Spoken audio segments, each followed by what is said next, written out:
Rishabh, your question regarding talks between Delhi, yes, we have been raising and consistently raising this issue of law and order in Bangladesh, and as I just said before, it is a matter of concern to us, and we have been consistently raising this issue with the interim government in Bangladesh. Regarding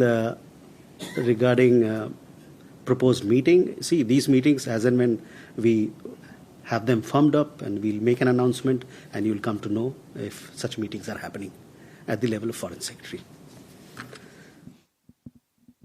Ayangshaw, on supply of commodities, my understanding is that supply of commodities from India to Bangladesh continues, and likewise, if trade between Bangladesh and India continues in both directions. Sahil, again, the assistance on the question of assistance, we made our position very clear that we continue to demand with the government, continue to raise the matter with the government of Bangladesh that they must take on the responsibility of protecting the minorities in the country. Indrani, you had a question about airbase. These are security issues that pertain to the government of Bangladesh.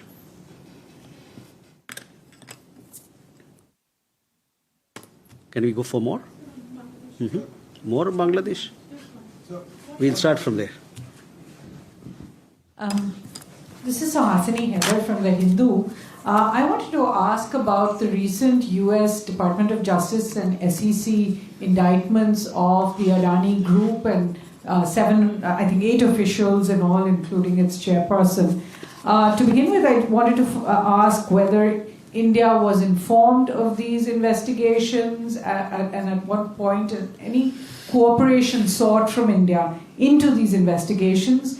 Conversely, has India, now that the indictments have been filed, actually asked for evidence to support any investigations in India? Because the crimes committed, according to the US foreign corrupt practices, have been committed in India allegedly. So those were my two questions. And also how the government actually sees a US investigation into alleged bribery and corruption in India being investigated there. Do you see it as a case of US overreach?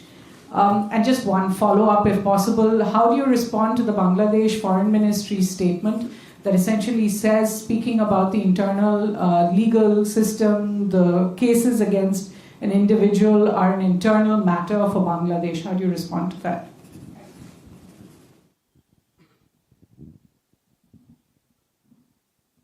Sudhi? So, Shruti from Bloomberg. So, adding on to Suhasini's question, if you could give us clarity on whether the warrant or the summons have been served on the Indian High Commission in Washington, and if so, what is then the legal process, and by what time do we expect the same to be served on Mr. Adani? Anima? Dynama from ABP Live. Just following on Ayanangshaw's question, is this a matter of concern? How is India viewing it, the first shipment of cargo from Karachi to Chattogram port? Thank you.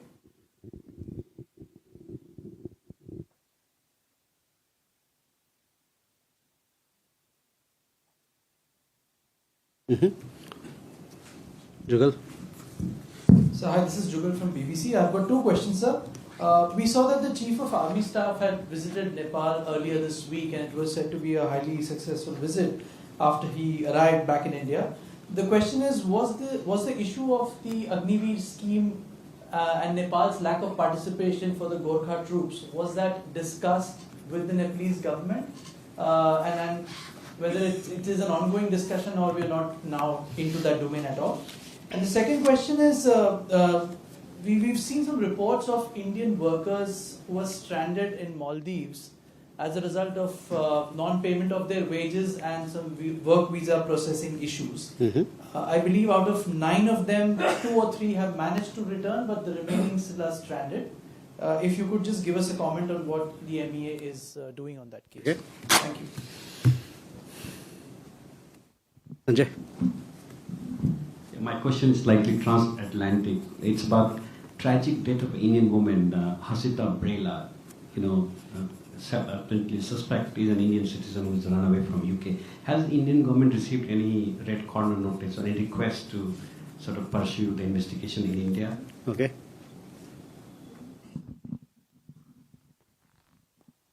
So, Suhasini, first coming to question.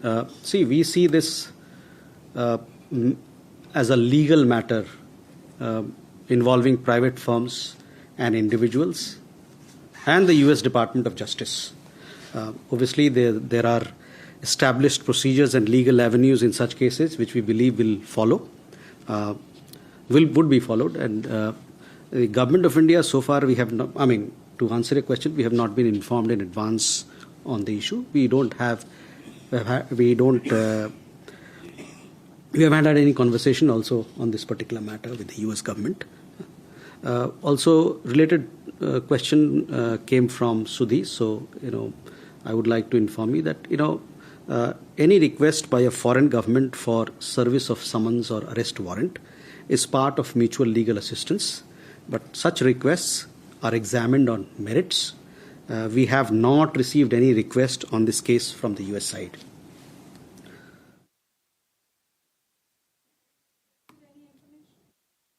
This is a matter which pertains to a private individual and a private entity. The Government of India has, we are not legally, we are not part of it in any manner at this point in time. So we see it as a case between the U.S. Department of Justice and private individuals and entities.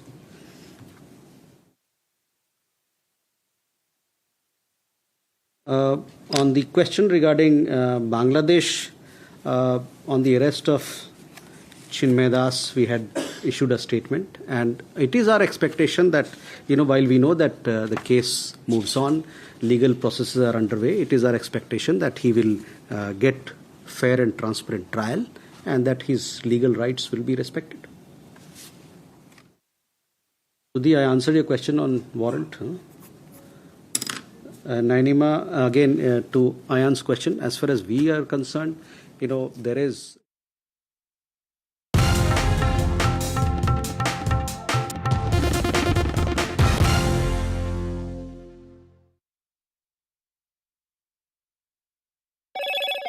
Hello, Moto.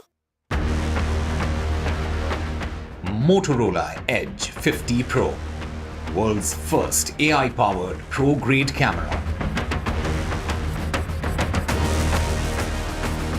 Australian Prime Minister Anthony Albanese hosted a reception for the Indian cricket team at the Australian Parliament. The Indian team met the Australian Prime Minister in Canberra.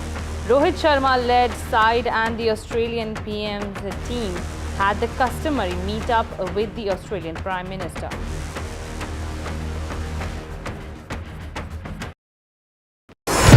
NDTV proudly upholds its legacy of trust and credibility. According to the prestigious Reuters Institute's Digital News Report 2024, NDTV is the top-most news platform in the country. Number one in both online and